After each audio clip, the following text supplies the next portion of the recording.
The A series low launch, low spin, 60 gram 5, so that's extra stiff. And I'm putting that up against a standard shaft, a Project X HZRDUS 6.5, also 60 gram, so it's like for like. But we're gonna hit some shots with the LA Golf TSR2, 9-degree loft C1 setting, so it's at a 8.25. And yeah, we'll see how it stacks up against another low launch, low spin shaft. So we're gonna hit some balls, talk about look and feel, sound, and then we'll jump into the computer and look at what the data says. All right, first up, we got the LA Golf. A little left, but just a beauty. Ooh, that one was a little more piercing. High toe. Still in the fairway though, ish. Come back around. Little pull there, trying to work its way back. Ooh, ball was falling off the tee on that one. It might have gotten extra smash factor there. All right, yeah, first impression with the LA Golf. Very little difference from the Project X HZRDUS in terms of sound, feel, everything. If I had to guess though, this is just purely a guess. Launch is a little higher than the Project X HZRDUS, and I don't know this for a fact, but it's just an impression. A little bit more spin, but we'll have to look at the numbers. And again, I am using range balls, so probably got some more variance there. Not exactly, you know, the right reading. And we are working with the Garmin R10 here, outdoors, not in a controlled environment. So, but here we go with the Project X C1 setting. So the LA Golf here, 4.5 swing weight, 45 length. This guy right here with the Project X HZRDUS D0 swing weight, 45 length. So it's gonna feel lighter. But to be honest, I can't tell. It's just all, you know, theoretics. It's high toe.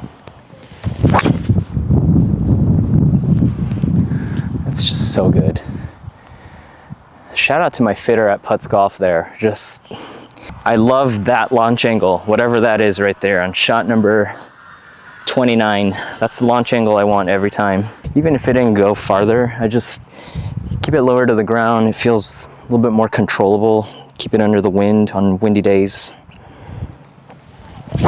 Ah, that's so straight, but kind of high.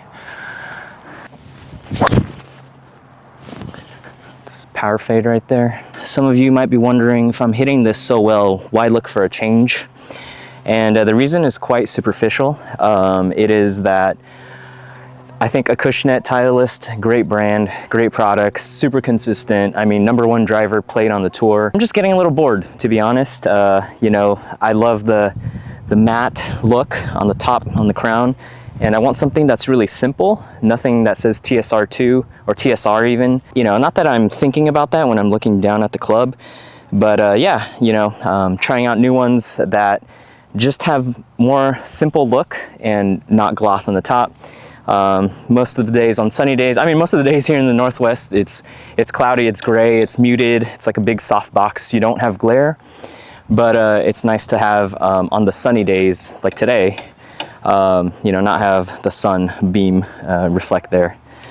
So looking at LA Golf, which is kind of, you know, hypocritical because it's a shiny matte or whatever they call it, gloss matte, but definitely looking at the Cobra Dark Speed though, that's probably the sleeper right there. Lost that left. All right, we switch back to the LA Golf. Toey, but straight. I'm gonna play the shots back to back. Doubt you'll be able to hear a difference. I mean, I was able to tell like previously between the TSR2 and GT, ever so slightly, but you know, with the same head, different shaft, you can barely tell. Oh, that's drop kicky. Reason for testing this shaft is because I got a LA Golf 1211 face driver coming in tomorrow this exact shaft and I want to compare that to my Gamer TSR2, but I want to know how the shafts compare. So I want to compare like for like. Yeah, you know, reducing variables basically.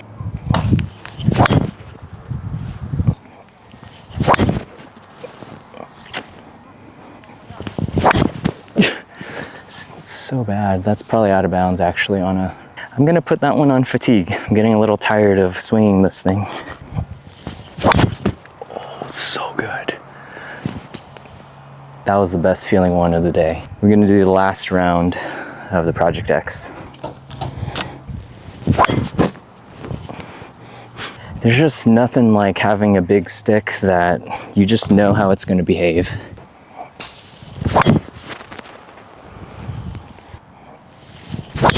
Oh, that sounded so bad. Oh, that's so bad too. So high. Let's go back to the computer and see what the numbers say. So on the top line here, I have the LA Golf. On the second, we have the HZRDUS, about 10 shots each. You can see here that the club speed was about less than 1 mile per hour apart. The launch angle, less than 1 degree apart. The LA Golf does launch a little bit lower across my tests, and then it spins pretty much identically. I mean, I'm not going to nitpick 3,000 versus 2,900. Smash factor, spot on. Carry distance, 3 yards difference for both shafts, and then the total is about pretty much the same, 2-yard difference. So maybe the LA Golf shaft launches a tad lower than the HZRDUS, but the spin makes up for the difference. And so all in all, you have the same carry distance. So that's interesting from an initial look perspective. What I did next is I looked at the deviation because these are averages. So the question was like, okay, they perform on average identically, but how about carry distance deviation front to back and then left and right? How do they compare? Like, is one dispersion tighter than the other? So I'm not going to go into detail about carry deviation and is it the right metric or not, because frankly, I am not the expert and I'm not going to be able to explain that. But what I do know is that the lower the number is, the less variation you have front to back here. So LA Golf on average, front to back, you got a basically 20-yard distribution there, and the Project X HZRDUS about a 14. So Project HZRDUS across these 10 shots, a very small sample size, performed with a lower dispersion, lower deviation front to back. So the way I understand deviation, and it is not according to the book, but it works for me, is that you take the average, and for the LA Golf shaft, right and left, it's going to go, for the most part, 22 yards right and left, whereas for the Project X HZRDUS, it's going to go, 15 right and left. So with a Project X HZRDUS, you can expect most shots to go 15 yards right and left, so about a 30-yard right and left dispersion, whereas for the LA Golf, it's going to be 22 in either way, so it's going to be like a 44. So you got to take all this with a grain of salt because A, we're testing with a Garmin R10, which is, it's good, but it's not super accurate. It's no TrackMan Foresight, and we're not doing it in a controlled environment with RCT balls. We have differing range balls. We have 10 shots of sample size. So if you're watching this video, I think you're in one of 3 camps. One, you're just curious to know one person's experience with the LA Golf shaft versus a quote unquote common or standard shaft offering. And if that's the case, I hope this was interesting to you. If you have any questions, let me know. I'm happy to answer that. 2, you currently have a standard shaft and you're looking to upgrade or buy a new premium shaft. I don't know if you consider LA Golf shafts premium or not, but you're looking to buy this other shaft apart from the one you currently use. And if you were to buy that shaft, the LA Golf shaft, this is kind of what you can expect, especially if you're going from that HZRDUS low launch, low spin shaft. You can basically expect similar results with the LA Golf shaft. It's not like you're going to get 10 extra yards or whatever. So there you have it. Only you can decide, hey, is the price of getting this other shaft worth the benefits based on your research and based on what I've seen. Hopefully this can be one input into your research. Or you're looking to buy an LA Golf driver and you're wondering, hey, how is this A series shaft gonna compare with my current shaft or whatever? So hopefully that helps whatever camp you're in. From my testing, my experience, Again, range balls, Garmin R10. It's only 10 shots with each shaft. It was enough for me to get my answer. Basically, it's going to be very identical. Now, two disclaimers. One, with the LA Golf, my club was swinging at a D 4.5. With the HZRDUS, it was swinging at a D0. And that's because on the HZRDUS, which is my gamer, my shaft of choice, I do have the CPX midsize grip on it, which is a little beefier and a little heavier. So that adds weight to the grip side of the club and takes away from the head side of the club. That's why I was swinging at a D0 versus D4.5. If you're going to talk to a purist, they would be like, this test is not conclusive. Like, that's a horrible way to do it. But hey, I wasn't going to change the grip on the LA Golf shaft. In fact, I sent it back in because I didn't see much difference here. I bought everything with my own money. Nobody had influence on how this video was scripted, edited, or recorded. My motivation for making this video is that I really wanted to try an LA Golf driver. And if I had purchased an LA Golf driver and I had my TSR2 with my HZRDUS, I'm comparing an LA Golf shaft with a HZRDUS shaft. I didn't know if those two could compare or not. But since I've done this test, I've gathered enough data for myself to know that the HZRDUS X Black shaft would compare similarly to the A series low shaft. So now I can take my TSR2, I can compare it with an LA Golf driver, and I can know that those shafts are going to perform in an identical way. So for me, two of the biggest factors into choosing a driver nowadays, for whatever reason, is one, a black, clean, matte look on the crown, and the second is the sound. So I've kind of been wanting to move away from a loud, pingy titanium sound and more into a muted kind of carbony sound. So what I'm going to do now is I'm going to play in sequential order all the shots just to show you guys what you can expect in terms of sound difference from the LA Golf shaft to the Project X HZRDUS Black.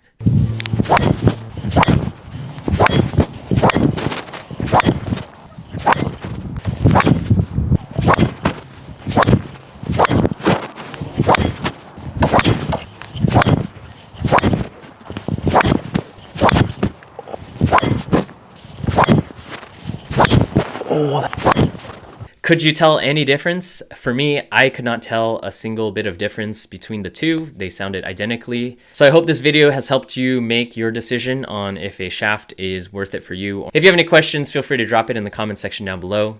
Love interacting with you guys in that way. Make it a great day. And I'll catch you on the next one, which is the LA Golf driver versus the TSR2.